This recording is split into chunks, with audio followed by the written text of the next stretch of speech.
अखंड महाराष्ट्राचा नजरा जे आज नंदीने हरवून घेतला तो हा नंदी आहे. बघूया कुठला आहे काय आहे. दादा नमस्कार.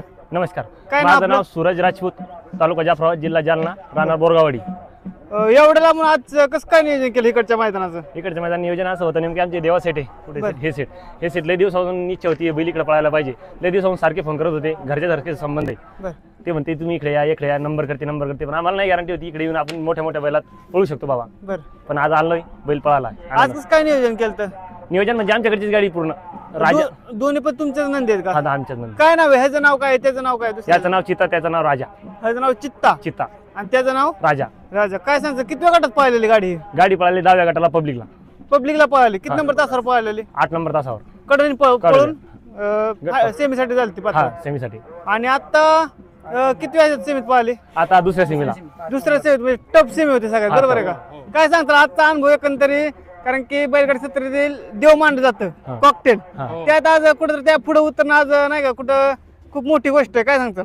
तसं नाही दादा, बैल जर पळाला ना, गरीबाचा असो कोणाचा असो, बैल पळायला पाहिजे. फक्त बैलात धमक पाहिजे. आपण याची गाडी टाकू शकतो, त्याची गाडी टाकू. बैल म्हणजे मालकानं घाबरले नाही पाहिजे आपल्या बैलाला. आपल्या बैलाला कधी कमजोर नाही समजायला पाहिजे मालकानं. आपला बैल नाही पळत बाबा, त्या गटाला कशाला टाकता, त्या सेमीला कशाला टाकता. आपण 5-6 मैदान केले फायनललाच प्रत्येक. कधी कधी गटाला मार खाल्लाय मी, 2-3 मैदान गट निघला, सेमीला मार खाल्लाय. पण आता सलग गुलाल आहे, 6वा गुलाल आहे. एक बी गुलाल नाही खणला. सलग 6वा गुलाल. आमच्या भागात असो कुठं असो आदत वासराला घेऊन आम्ही ओपनला लढतोय. आदत वासरू घेऊन ओपनला लढतो. काय सांगतो मग? काय एवढा आत्मविश्वास कशामुळे? नक्की बैल जेवढा शिस्तीचा आहे आमचा. बारस का वासरूचा टाका, बारका खोंड जर टाकलं त्याला सरळच घेणार, लॉबी टच नाही करणार, त्याच्या अंगावर जाणार, त्याला सरळच नेणार. एवढी शिकवण चांगली त्याची, सरळ घेऊन पळणार. काय सांग आजचा अनुभव एकंदरी वेगळा असला, कारण एवढं भव्य मोठं मैदान होतं. फायनल साठी पात्र एक सोपी गोष्ट नाहीये. इथपर्यंत पोहोचण्यासाठी खूप स्ट्रगल केला असेल किंवा नाही, खूप चढावड वडाचढ झाली. काय सांगताल? चढावड काय नाही, तसं आहे म्हणजे नियोजन होतं की देवा सेटचं साथ होती, गोरख सेट मांगडे, कात्रत पुणे, त्याची भरपूर साथ होती. त्याच्या मुक्कामी आलो होतो. ते म्हणजे आत्मविश्वास ठेवा, फक्त बैल पळायला पाहिजे, आपण मारू कोणी लागू द्या, कोणी मार्ग. मित्रांनो आज सुंदर असं पळाला. काय सांग ह्या सोबत जो नंदी पळाला, काय नाव त्याचं? ते गणेश लोखंडे, माळचंद्रा, तालुका जालना, जिल्हा जालना. बैलाचं नाव काय? राजा. राजाबद्दल काय सांग? कारण की जेवढं चित्त्याचं हे तेवढंच राजा सुद्धा त्यात महत्वपूर्ण हात आहे, बरोबर आहे का? काय सांगतात राजाबद्दल? राजा असा एक वासरू आहे, हा बैला जर पडला तर कंपल्सरी फायनलला आहे.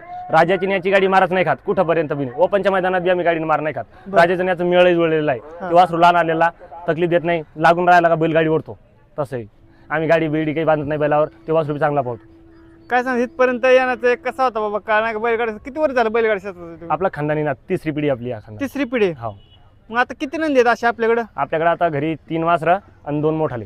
बरं. आणि हा एक किती बाबा इकडे कुठले नंदी आले तुमचे? काय एवढं एकच आणलाय? चित्ताच आणलेला आहे आमच्याकडे. आता पिल्या पावतोय, पिल्या तिकडे आणलाय, ती यायला नाही कळणार. म्हणजे एक बैल आणला का नियोजन होते, 2 बैल आणले तर मग तानातून होती थोडी. काय सांगताल चित्त्याचं बाबा? काय वैशिष्ट्य काय चित्त्याचं? आजपर्यंत तुम्ही आता 3री पिढी मला खूप अनुभव आला असला बैलगाडी क्षेत्रात. चित्ताचं वैशिष्ट्य असं आहे, जेव्हापासून पळतोय देऊ आम्ही एका रेषेला टाकली, मैदानात टाकला, फायनल शंकरपट असते आमच्याकडे सेकंदाचा. बरं. पहिल्याच मैदानात 5 नंबरचा मानकट ठरला. आदत असताना बारका वासरू होता पहिल्याच मैदानात. आणि याचं वैशिष्ट्य असं आहे, सुट्टीला जे सारखी गती लावतो ती पुढच्या नानाला गती लावतोय. एकल्याच्या दमावर गाडी लावतोय पूर्ण उडून. आज एकंदरीत बैल सगळ्यात टफ सेमी होती आज, बरोबर आहे का? त्याबद्दल काय सांगताल? टफ सेमी अशी होती नेमकी कॉकटेलचा आम्हाला भीती वाटत होती, दुसऱ्याची नाही कोणाची, पण कॉकटेलची भीती वाटत. आता पळणारा बैल आहे, महाराष्ट्र केसरी, हिंद केसरी आहे, सगळे नाव आलेलं आहे. पण आम्हाला एक आत्मविश्वास होता, आपली गाडी खेची लागली माझ्यात व राजा ओव्हरटॅक नाही मारू देत. हा बैल बी कमी नाही होत. हा ना जी गाडी सुट्टीला लावली, जे पुढे लावली कमी नाही होत. मित्रांनो आज एकंदरीत एक सुंदर नंदी पळाला, चित्ता आणि राजाची गाडी सुंदर अशी पळून फायनल साठी पात्र झाली. दादा अशीच प्रगती करत राहावा आणि असंच कायम गुलात राहावा ही शुभेच्छा तुम्हाला. धन्यवाद.